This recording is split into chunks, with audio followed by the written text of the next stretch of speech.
Bonjour et bienvenue dans une nouvelle vidéo. Nous allons parler de la distinction entre la recherche scientifique marine et l'hydrographie, conformément à la Convention des Nations Unies sur le droit de la mer. Avant de commencer, n'oubliez pas de me soutenir en vous abonnant et en likant ma vidéo si vous aimez mon travail. La Convention des Nations Unies sur le droit de la mer reste floue sur les termes de recherche scientifique marine et d'hydrographie.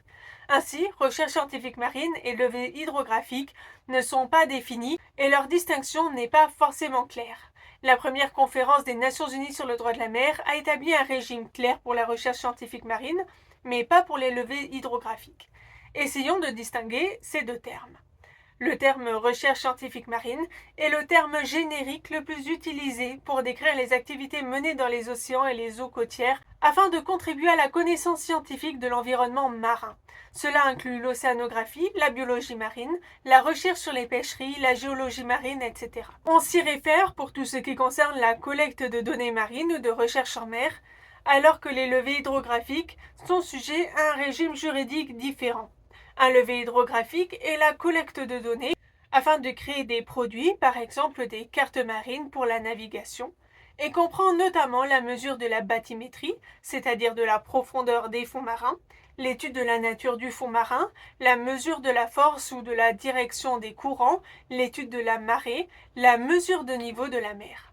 L'hydrographie emploie notamment des navires hydrographiques équipés de sondeurs, de courantomètres à effet Doppler, ADCP, etc. Des submersibles comme les ROV, Remotely Operated Vehicles, et des drones, AUV, pour Autonomous Underwater Vehicles, ou encore des avions équipés de la technologie LIDAR, des satellites ou encore des bouées. Les navires hydrographiques peuvent être opérés par la Marine nationale ou une agence de défense, ou par des entreprises privées. On remarque que la recherche scientifique marine et l'hydrographie peuvent se chevaucher. On peut assister à un mélange des genres. Par exemple, les navires de l'Ifremer sont des navires océanographiques, mais peuvent aussi faire de l'hydrographie avec leurs sondeurs multifaisceaux, le déploiement de courantomètres et autres matériels.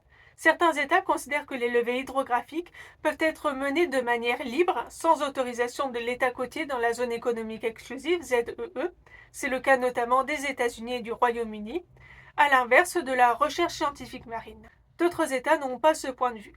Dans la mer territoriale, l'autorisation de l'État côtier est nécessaire aussi bien pour réaliser de la recherche scientifique marine que des levées hydrographiques. Celui-ci est également compétent pour adopter les lois et règlements relatifs à ces activités dans cet espace, conformément à l'article 21, paragraphe 1er. En ce qui concerne le droit de passage inoffensif, l'article 19, paragraphe 2 prévoit que les recherches et levées sont contraires au droit de passage inoffensif. Par ailleurs, l'article 40, intitulé Recherches et levées hydrographiques et relatif au droit de passage en transit, prévoit que les navires étrangers, y compris ceux qui sont affectés à la recherche scientifique marine ou à des levées hydrographiques, ne peuvent être utilisés pour des recherches ou des levées sans l'autorisation préalable des États riverains. Même chose concernant le droit de passage archipélagique, conformément à l'article 54. Ainsi, on remarque que la recherche scientifique marine et l'hydrographie sont associées. Cependant, en pratique, tant que le navire agit comme dans le cadre d'un transit en ne s'arrêtant pas ou ne faisant pas de mouvements qui ne soient pas cohérents avec un transit continu et rapide selon leur mode normal de navigation, il est peu probable que l'État riverain puisse suspecter qu'il soit en train de réaliser des levées hydrographiques. En effet, en général, un navire en train de mener une campagne hydrographique quadrille la zone à petite vitesse pour avoir de la donnée de bonne qualité. En ce qui concerne la collecte de données normale, c'est-à-dire relative à la sécurité de la navigation, comme sonder le fond, ou l'observation de la vitesse et de la direction du vent, elle ne peut pas être raisonnablement considérée comme de la recherche scientifique marine ou des levées hydrographiques, et ne sont donc évidemment pas concernées par ces restrictions. Enfin, l'article 255 de la Convention demande aux États d'adopter des mesures raisonnables pour promouvoir et faciliter la recherche scientifique en mer et les activités au port et l'assistance aux navires de recherche. Les législations nationales concernant la recherche scientifique marine incluent l'hydrographie et les activités connexes telles que la sismique. Ainsi, la Convention des Nations Unies sur le droit de la mer reste à interpréter sur certains de ces termes en se basant sur le bon sens et en observant la pratique des États.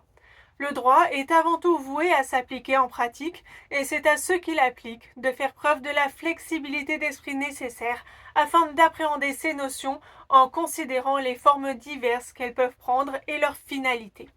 J'espère que cette vidéo vous aura été instructive et que vous apprécierez également les prochains épisodes. À bientôt dans une nouvelle vidéo.